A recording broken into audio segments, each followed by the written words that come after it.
I'm very pleased to introduce Sohrab Ahmari. Sohrab has just left the News Corporation after nearly a decade, most recently as op editor of the New York Post, to found a new media company. Ahmari is a contributing editor of The American Conservative and author of The Unbroken Thread, Discovering the Wisdom of Tradition in an Age of Chaos, and from Fire by Water, Discovering the Wisdom of Tradition in an Age of Chaos. Please welcome to the stage Sohrab Ahmari.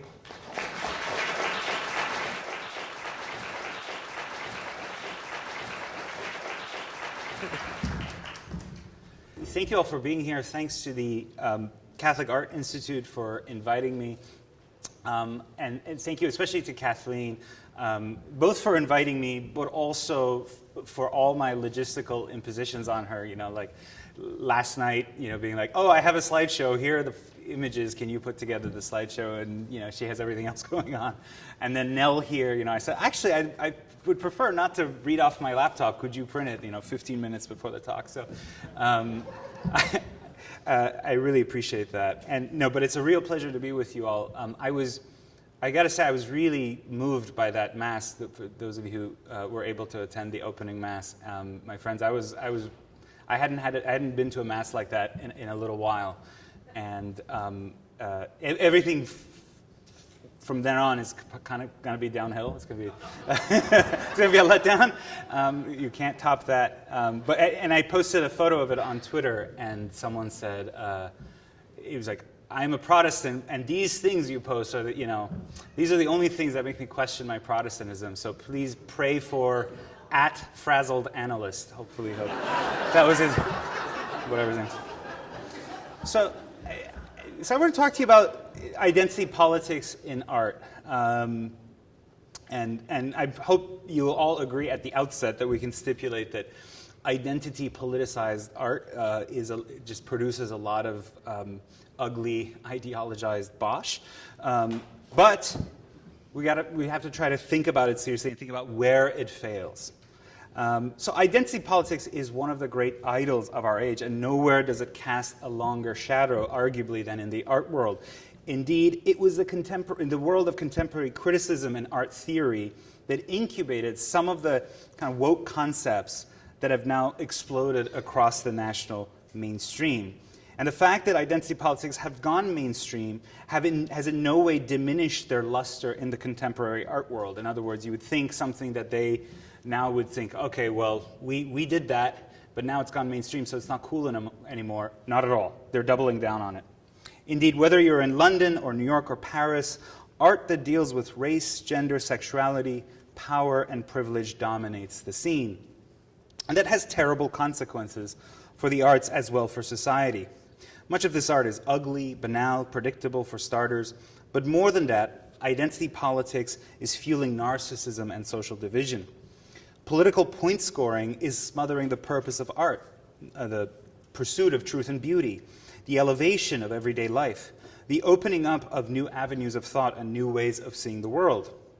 Today, I'd like us to explore where precisely the failure lies and why it is that so much contemporary art is so dissatisfying to ordinary people.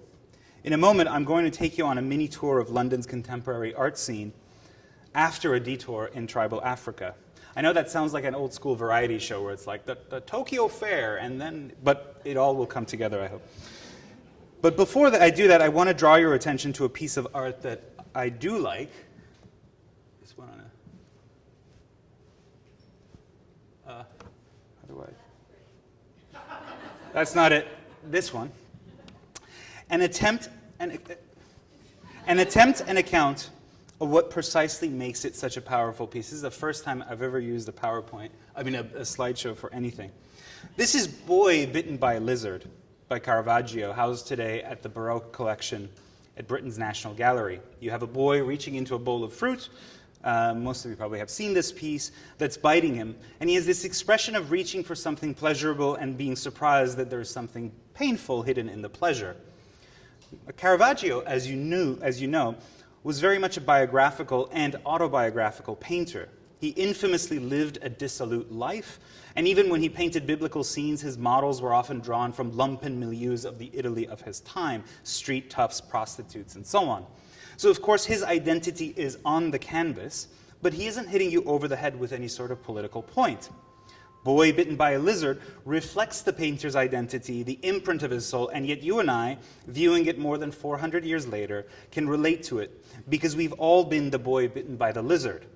Be the lizard, the hangover lying in wait for the drinker following a night of revelry, or the isolation and addiction that stalk the internet user seeking the pleasure of instantaneous communion on social media. Caravaggio's artful simplicity, his striking use of shade and color, his eye-watering skill in rendering the boy's expression, all this, I'd argue, invites the viewer to taste what the British anthropologist Victor Turner called communitas, Latin for community. Communitas is different from the structured hierarchies we inhabit for most of our lives. It is the primordial human community before man-made sedimentation along lines of rank or class set in. For Turner, the experience of communitas reminds us that there exists something called human kindness, that is, a, quote, generic bond between men. That bond derives from and is reinforced by the experience of communitas. Without it, hierarchical society has no qualms about excluding and even destroying those who don't fit into its structures of class and rank. For Turner, the anthropologist, religious ritual was the main gateway to communitas. And we might pause here to tell his fascinating story and how his wife Edith revolutionized our understanding of religion and ritual. Victor Turner, known to friends as Vic, was born in 1920 in Glasgow, but moved with his divorced mother to southern England when he was 11. As a young man, he threw himself into the leftist scene at the University College London, where he enrolled as a comparative literature major. When World War II broke out, he declared himself a conscientious objector and was assigned to a bomb-clearing squad. His heady admixture of ideals, leftist, pacifist, skeptical, would prove irresistible to his future wife and lifelong intellectual partner, Edie Turner, a lapsed Anglican drawn from a relatively young age to the militant anti-Christianity of Friedrich Nietzsche and Karl Marx. After the war, the Turners discovered Margaret Mead's Coming of Age in Samoa in a public library or bookshop. And the book inspired Vic to switch majors and to declare, "I'm going to be an anthropologist." He was thrilled, Edie later recalled, with the thought of living hand-to-mouth in remote places, far preferable to writing papers about books about other books, end quote, what a career in comparative literature would have entailed. As a rising intellectual, moreover, Vic was drawn to the neat social systems among indigenous islanders, which seemed to exist like an organism within its own social structural laws. Now, ritual was central to the operation of those laws and to defining the individual's role within them. For instance, many tribal peoples marked the passage from childhood to adulthood with highly elaborate ceremonies, whereas in the modern West, childhood often just merged imperceptibly into adulthood, leaving it to the individual to figure out what it means to come of age. What could the similarities and stark differences tell us about society? Eventually, Vic was recruited to do his postdoctoral work at the Anthropology department at the University of Manchester, the epicenter of structural anthropology. For his fellowship, Vic and Edie journeyed in the early 1950s to Zambia, then known as British Rhodesia, to study the ritual systems of the Ndembu people. The Ndembu tribe ranged across central southern Africa before European colonizers carved new borders across their domains. They lived off the land, combining hoe farming with hunting. Though they didn't generally domesticate animals, they were highly adept at wood carving and the plastic arts, and they possessed, quote, an elaborate development of ritual symbolism, as Vic would write years later in his seminal 1969 text, The Ritual Process. Many of Vic's predecessors dismissed tribal ritual as unintelligible, the mumbo-jumbo of simpler peoples. The Turners' time among the Ndembu convinced them that such attitudes couldn't be further from the truth. In matters of art as of religion, Vic found, there were no simpler peoples, only some people with simpler technologies than our own. Happily, Vic found, the Ndembu were not at all resentful of a stranger's interest in their ritual system, and were perfectly prepared to admit to its performances anyone who treated their beliefs with respect, end quote. Among the rituals they observed was the isoma, which was what they used to treat conditions of infertility or repeated miscarriages, which the Ndembu believe happens when a wife fails to sufficiently honor her matriarch in a matrilineal society, typically her mother's mother or her own mother, who then scheme with other spiritual forces to frustrate the woman's procreative powers. The goal of the ritual was to restore right relations between matrilineal and marriage, and more fundamentally to reconcile the visible and invisible worlds, those now living and those gone before, and ritual served as the medium between the two worlds. Vic and Edie watched, with not a little initial puzzlement, as the shamans dug a pair of holes in the ground. They then collected various medicines, classified as hot and cold, representing, on the one hand, fecundity, virility, and health, and on the other, death. 2 holes were dug in the ground, the Turner surmised. The 2 holes represented the grave, but also human procreativity, and the central action involved the husband and wife, naked except for narrow waistcloths, moving from one hole to the other as the shaman sprinkled them with medicine 20 times in total. And then at some point, the wife was handed a hen, and when that hen laid its first egg, the ritual was over. New life had arrived. The drums went silent, and the community and the living and the dead were once more at peace. Now, to make sense of that ritual that they just observed, and others of the kind, the Turners began with the rite of passage theories posed by the Dutch-German anthropologist Arnold van Gennep. In van Gennep's famous scheme, every religious ritual involves 3 distinct stages. First, there is a separation, when the ritual subject, in the case of the isoma, the woman patient and her husband, are separated from the social structure. Next comes the liminal, from the Latin limen, threshold or margin, when the ritual subjects somehow become ambiguous, indeterminate, even outcast. For example, in the isoma ritual's liminal stage, the man and the woman no longer occupy their essential roles as husband and wife. Instead, they assume the aspects of the newly born. They're naked except for the waistcloth, and the dead, emerging from the womb and descending into the grave and back out again.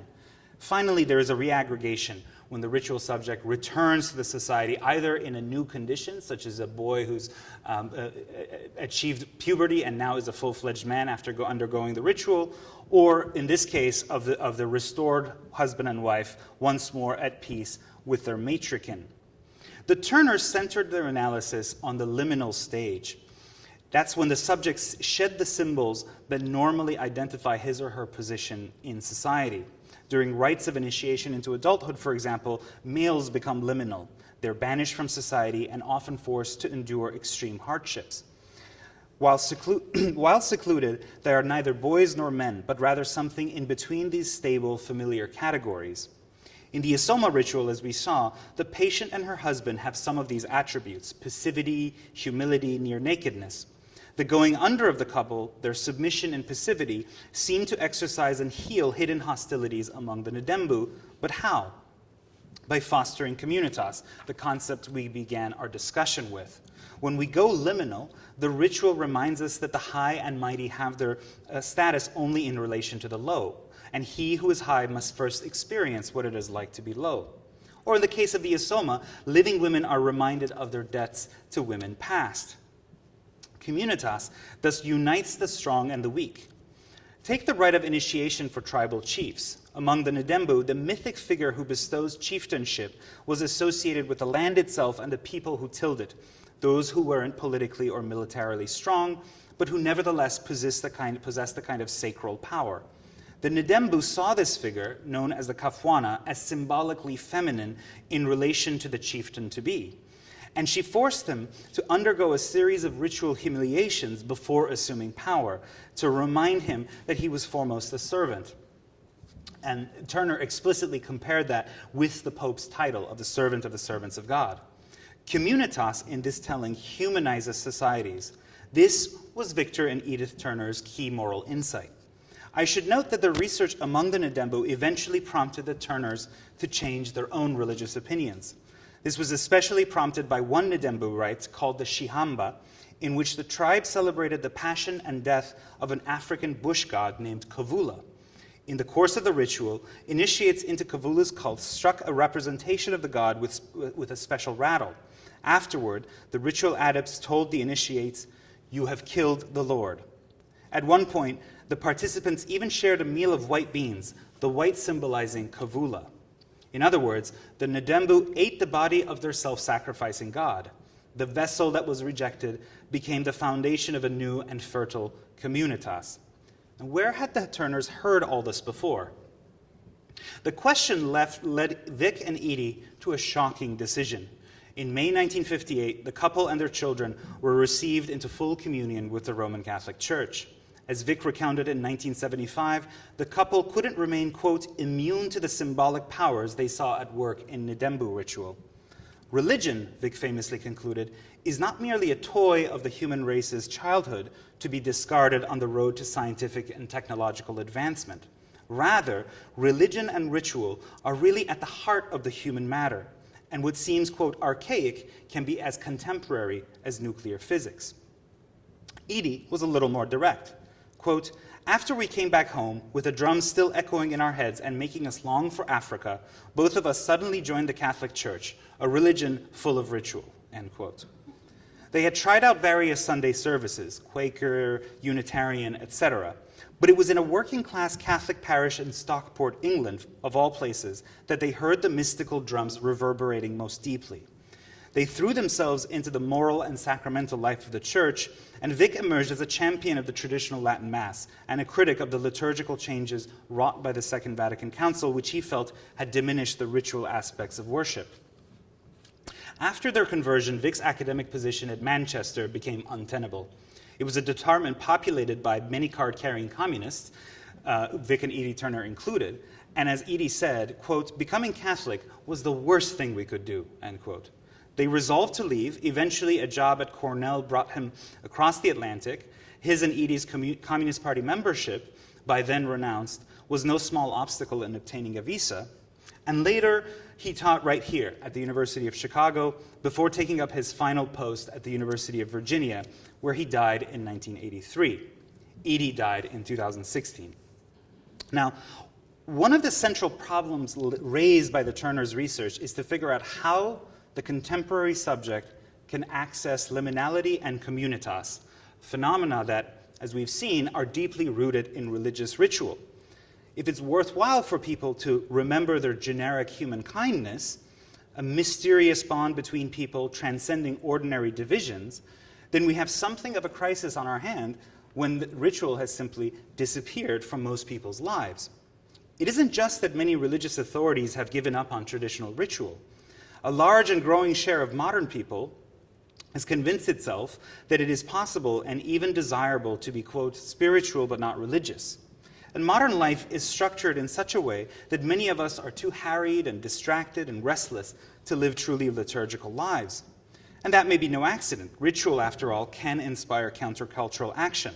The blessed vision of communitas, of the chieftain submitting to the lowly, the Son of God consenting to be humiliated by his own creatures, can serve as a critique of contemporary arrangements and supply an inspiration for change. But again, the contemporary subject isn't interested in ritual, and our social order seems to prefer it that way. So the question remains, how can people today access communitas? Well, perhaps the answer is through art. Art and ritual are, of course, distinguishable in important ways. The enjoyment of the visual arts, generally speaking, is an individual experience, though the performing arts do often supply a kind of mass experience, not unlike attendance at mass rituals. Moreover, a ritual, per its well-known definition, is, quote, a culturally constructed system of symbolic communication involving patterned or sequenced words, actions, characterized by formality, rigidity, and repetition. Now, religious ritual, the kind the Turners explained and examined, combined those rigidly rule-governed symbolic actions with claims about the ultimate meaning of existence. Again, it's fair to say that while some forms and genres of the performing arts meet some elements of this definition, on the whole, something else is afoot when a reader reads a novel or a viewer watches a film or looks at a painting. And yet, great art does seem to give us a taste or an approximation of communitas. This is a fact observed in the very language ordinary people use to describe their encounters with the literary classics, for example. Generations of readers have been struck by the contemporaneity of St. Augustine's Confessions, that uncanny feeling that the book was written just yesterday and just for you, when of course it was written by a citizen of Roman Africa some 1600 years ago. Or consider another one of my all-time favorite paintings, another Caravaggio, this one, The Denial of St. Peter. There we go. It's hard to put into words what it is about this painting that makes it so moving, even for one such as myself who, when he first saw the canvas, didn't begin to fully appreciate the biblical significance of the Petrine denials. But at that point, I had had childish and youthful friendships, and these had put me both in the position of St. Peter and that of our Lord. That is, I had both been betrayed by friends, and I had betrayed them in turn. Of course, these small betrayals didn't carry the cosmic significance of Peter's betrayal. Nevertheless, that incredible hand gesture of Peter's, notably rougher and less polished than many other works, than what you'd find in many other works by Caravaggio, was familiar to me. I had done that. In encountering this painting, I don't participate in a proper ritual and therefore don't experience proper liminality, but the encounter with great art might fairly be characterized as liminoid, which was Turner's term, some analogous derivative or approximation of true liminality, and therefore of true communitas. Somehow or other, and the mechanism really depends on the artist and the form, great art takes me out of my conventional world and the conventional hierarchies in which I'm normally enmeshed, and plunges me into a deeper substrate of meaning. This substrate is now terrifying, as when a stormscape reminds me of my smallness and insignificance compared to nature. Now comforting, as when a festal scene recalls the ordinary joys and aspirations that I've shared with all human beings across vast distances of time and space. And now it's both terrifying and comforting, as when I'm reminded of my own past betrayals, and then also reminded that God himself was betrayed by his friend. The key element then seems to be an aspiration to meaning, a measure of fidelity on the part of the artist to the classical link between truth and beauty. Art that bears the possibility of communitas conveys meaning using forms and shapes and color and sound and movement and so on. Note that the art in question needn't necessarily take figurative form to achieve this approximation of liminality. I happen to have selected a pair of Caravaggios as my examples, but even the most austere and abstract modernism might achieve the same effect.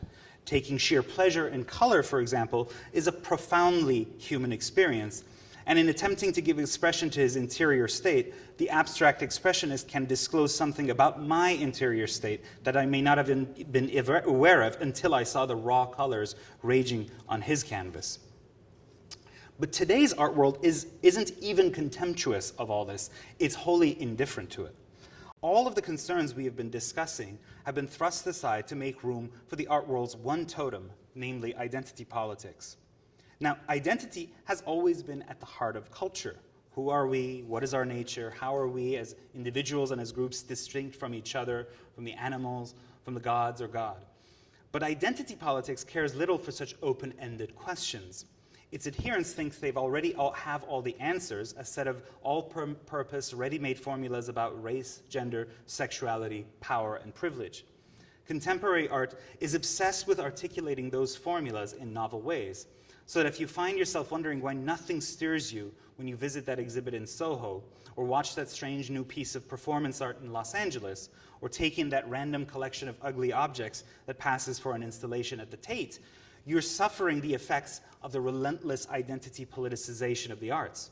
The aspiration of the identity artist is always and ever to fragment identity, to deny the possibility that there is such a thing as Turner would call human kindness that could be legible to people across identitarian differences.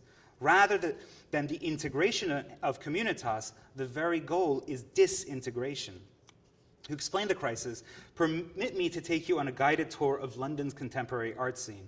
Now, fair warning, the exhibits and performance spotlighted here all took place in 2016. That's when I wrote my book, The New Philistines. But I'm willing to bet my entire savings on the proposition that nothing has changed in the intervening 5 years. And if anything, the identity politics quotient in the London art scene has only gone up since then.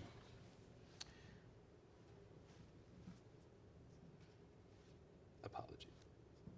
We begin in Southwark at Shakespeare's Globe, built at the site of the original Globe, where the bard debuted some of his greatest work: Hamlet, Othello, King Lear, Macbeth, Julius Caesar, among others, before it burned down in a fire in 1613, quickly repaired, then shuttered for good in 1642 during the era's Puritan frenzy. The modern Globe, the brainchild of the blacklisted American actor Sam Wanamaker, adhered to a school of dramatic originalism. Somewhat like the school of jurisprudence that urges judges to interpret laws as their framers intended, Globe productions usually presented Shakespeare as the bard's own audience might have appreciated his work. The hallmarks were minimal effects, natural lighting, textual fidelity, and meticulous research into everything from costume to music to historical context. And this originalism, quote unquote, was precisely what made the Globe so alluring to millions of tourists and students seeking to encounter Shakespeare with earnest eyes and ears. These productions brought to the foreground Shakespeare's vast influence over Western culture and the English language, a task that required great humility on the part of the artistic director, to see himself or herself as a steward of something that has been passed down and must be passed on in turn. It also took trust in Shakespeare's language to teleport audiences out of their immediate, historically contingent circumstances and again into a realm of deeper, transcendent meaning, to give a glimpse of communitas across cultures and generations. But then came Emma Rice, the artistic director who took over in 2016. Quote, "I bring story, I bring humanity, I bring event, and I bring wonder." So Rice declared in an interview before she took up the job. Mostly, however, Rice would bring rice, which meant a heavy dose of trendy politics. There would be new rules. For starters, all productions would have to strive for and eventually achieve 50-50 gender parity among the actors on stage, regardless of the ramifications for storytelling. Quote, "As someone who has got custody of this canon for a while," Rice told The Guardian, quote, "I think it is quite interesting to say, yes, it is a target. How can we get the female voice through? How can we change the mold?" Elaborating on her gender dictum in a different interview, Rice blamed Shakespeare for the allegedly sexist mold of Western theater. Quote, "I just think it's a good question to ask. What if? And that's all I've been asked my directors to do. Shakespeare was writing for entirely male casts, so it goes without saying that most of those are going to be male characters. I suppose my feeling as a female director is that the blueprint, because he was so brilliant, has gone through history. 400 years later, we still write plays that have 70% of men on stage and a woman who's a wife. Oh, the horror. A woman who's a lover. It still happens. And I just feel, what if? It's the next stage for feminism, and it's the next stage for society to smash down the last pillars that are against us," end quote. Never mind the baselessness of the charge against Shakespeare, who, after all, created Portia, Rosalind, and Lady Macbeth, hardly helpless stay-at-home wives. Note the ideological zeal here. For Rice, directing on Shakespeare's own stage would be a fundamentally political enterprise. It would be about winning and using, quote, "power" to, quote, "smash down opponents," including the bard himself. Another rule, the plays would have to be made more, quote, "relevant." The artistic director confessed early on that she finds Shakespeare tedious and inaccessible. As she told The Guardian, quote, "I have tried to sit down with Shakespeare, but it just doesn't work. I get very little sleep. I get very sleepy, and suddenly I want to listen to The Archers," the long-running BBC radio soap. "He was writing 400 years ago, and there is no way in the world every line can still be relevant," end quote. What would it mean to make Shakespeare relevant? Rice chose as her debut production A Midsummer Night's Dream. Relevance meant rewriting the play, and not just rewriting, but bad rewrites. Athens became Bankside, and Lysander and Demetrius Hoxton hipsters for no apparent purpose than a cheap wink at a London audience. Vulgar contemporary slang was, of course, required. Away, you Ethiop became, get away from me, you ugly bitch. To preempt objections to her rewrites, the director had at one point one of the rude mechanicals, dressed in a spacesuit, don't ask, cry out, "Why this obsession with text?" Relevance also made punctuating scenes with song and dance routines. A Bollywood dance number set to Beyonce's Single Ladies came early, and the audience was treated to a rendition of David Bowie's Space Odyssey during the rude mechanicals' play within a play. The entire action, moreover, was accompanied by Indian music. The Bhangra and Bollywood numbers, and the actors of South Asian heritage in two leading parts suggested an Indian sensibility. Now, A Midsummer with a well-developed South Asian concept, blending, say, elements of subcontinental mythology with English folklore, might have worked well.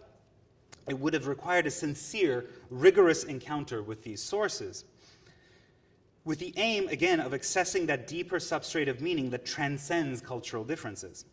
But identitarian art is rarely capable of such engagement, and the texture and weight of genuine difference and genuine unity elude art of this kind with its ironic posturing and tendency toward the flattening pastiche. Shakespeare's text burns with erotic tension and innuendo, but much of Midsummer's eroticism was buried under Rice's puerile gags. Her Puck was a horny imp in light-up sneakers, spraying the flower juice using a plastic water pistol and thrusting the pistol barrel in Lysander's, well, you get the idea. Discussing the Fairy King's use of the flower juice on Titania, Emma Rice told an interviewer, quote, "Oberon drugs her with a date rape drug to make her fall in love with him," end quote. Now, whatever your take on the prevalence of rape culture, it should be obvious that Shakespeare's love potion isn't fairyland rohypnol, and it takes an especially pinched moral sensibility to project onto the bard the sexual politics of our decade in this way. In doing so, Rice shrank Shakespeare's big insights into love's power to radically alter our perception down to woke cant, fit for little more than a college dorm sensitivity training. The sudden shifts in the desire of the bard's characters are indeed discomforting. They are as mysterious as love itself. Shakespeare was comfortable dwelling in the mystery, and the ambiguity invites us to fill in the psychological blanks, and therefore to learn to empathize with the characters. Again, we have the liminoid experience inviting us to encounter the human kindness of people from vastly different backgrounds than our own. Are his characters settling for the lovers they can get? Or is fairy juice a folkloric stand-in for the realization that the person you love is the one who has loved you all along but whom you've spurned out of spite? But for Rice, the mystery was an opening to simplistic, politicized answers. In Rice's hands, timeless themes became just another quote-unquote contemporary issue to explore. And that last is identitarian art's greatest injustice against culture.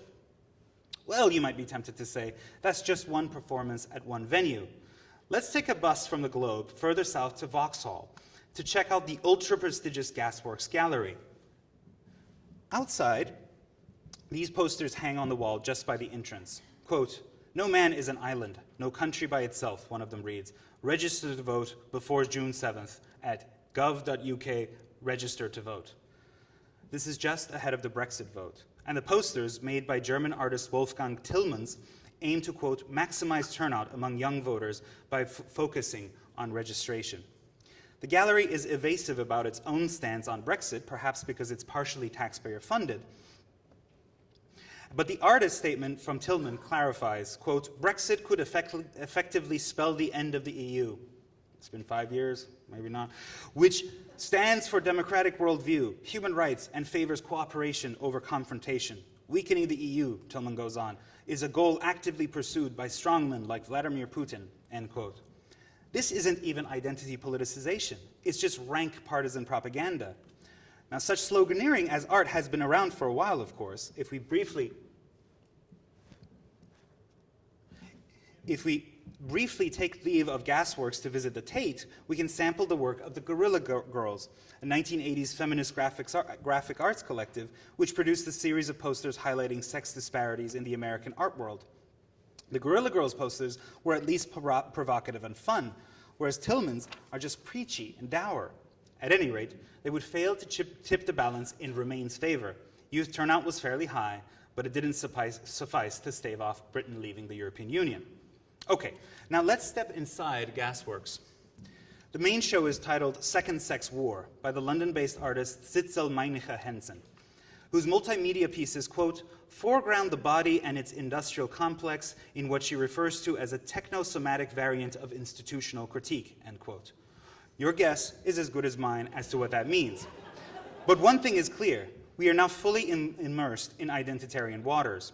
The centerpiece of Second Sex War is a digital flat screen hanging from a wooden structure resembling a torture rack. On the structure, the curatorial notes explain, is supposed to evoke the subculture of BDSM. On that flat screen, a CGI animation loops. It shows a female humanoid, bald with round mirror-like glasses for eyes, stroking an intimidating laser. Well, again, you get the idea. All this is set to the rhythm of dark tribal house music blaring from subwoofers under the rack, which you can see there. The humanoid is named Eva 3.0. Do I see it? There she is. She is a royalty-free product sold online by TurboSquid, a company that supplies stock 3D models for computer games and adult entertainment, end quote. Hansen uses Eva 3.0 to, quote, explore the overlap between subjects in real life and objects in virtual reality, focusing on their accumulation by capital through the gender binary. Yes, I'm sure capital and the porn industry live in terror of such penetrating critique. Are these images and objects meant to provoke reflection on the dehumanizing effects of virtual reality porn? Do these digital piles of flesh going at each other alert us to the degradation and pornographization of daily life, or did they tempt us to join in? What matters is that the very illegibility of the pieces, their degradation and ugliness, are supposed to be taken as signs of artistic virtue, validated by the magisterium of identity politics. Okay, new venue, new medium. A double-decker bus takes us from Vauxhall to London's Institute of Contemporary Arts, just off Trafalgar Square, and we're here for the Artist Film Festival.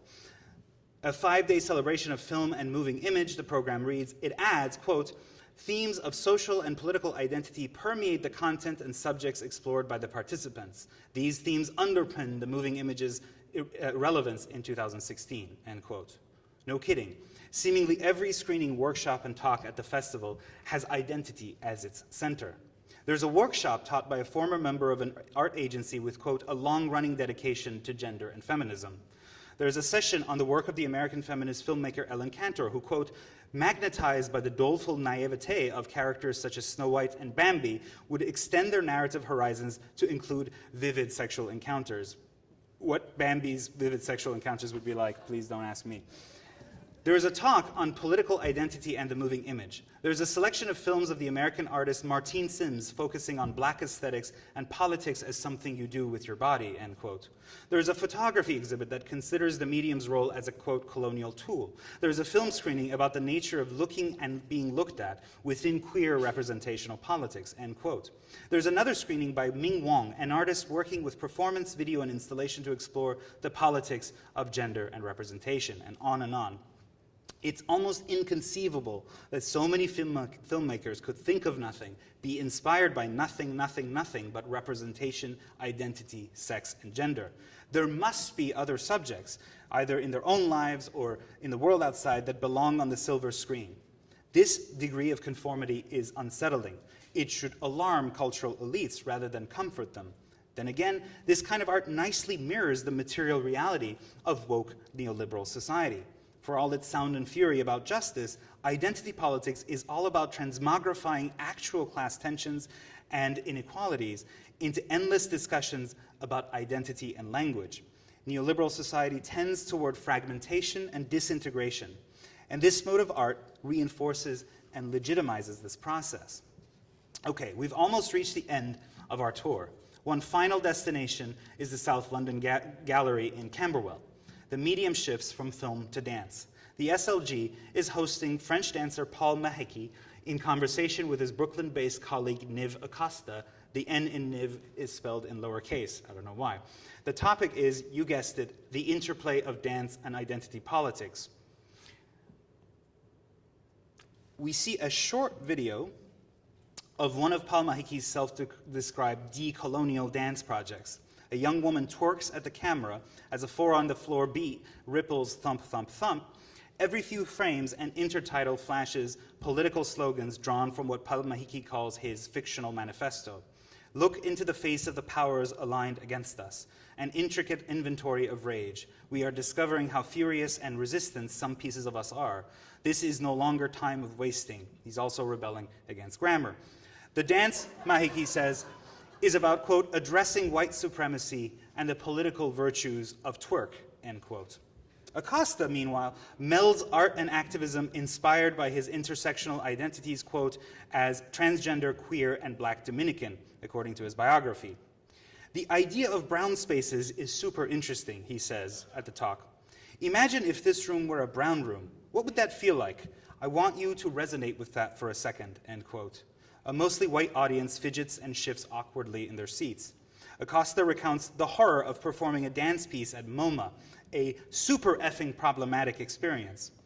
Quote, MoMA is white as F, Acosta goes on, and that can translate into a violent space.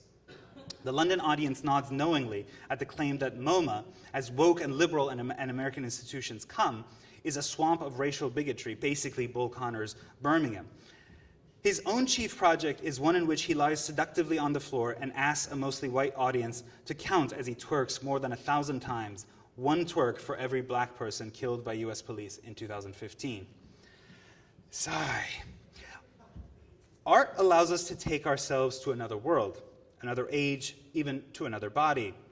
But taken to its logical conclusion, identity art will lead us to hyper-fragmentation, to the point that artists can only create things that have a direct bearing on their own individual, quote-unquote, lived experiences, and audiences are likewise only permitted to truly appreciate art that stays in their own lane, as the activist parlance has it. That comes at a cost. People can't be taken out of their boxes. An Iranian-born writer can't appreciate Caravaggio. Caravaggio, in turn, can't and isn't supposed to speak to a black woman in Brooklyn. That sets all of us against each other. There is no common humanity, no human kindness. So what's the future of identity politics? Will there ever be a pushback from artists who want to deal with something other than this kind of sloganeering? When I look at the current wave of identity art, I wonder if anyone will appreciate much of it long into the future, just as I did earlier with Caravaggio at the National Gallery. I can't be sure, but I'm inclined to believe that most of today's identity art will be forgotten in half a century, if not much sooner. We're living through a period of cultural crisis and social disintegration across the West. And we desperately need to preserve the permanent values of our civilization, the truths that transcend race, gender, sex, and other divisions of the kind. And even setting aside art's role in fostering communitas and a shared sense of human kindness. My God, sometimes we just need something beautiful to refresh us amid the coarseness and dreariness of contemporary life. Ava 3.0 can't supply that, can she? Well, maybe for a few freaks, but for the most part, the rest of us need real art. As for me, I found the truest of all rituals. Oh, that's the twerking for lives lost. As for me, I found the truest of all rituals, the truest communitas, the one true sacrifice, renewed in a place of dazzling beauty, not too far from all these exhibits at the Brompton Oratory. And that led me to take the same plunge as our old friends Vic and Edie Turner into the moral and sacramental life of the Roman Church. But that's a story for a different day. Thank you very much.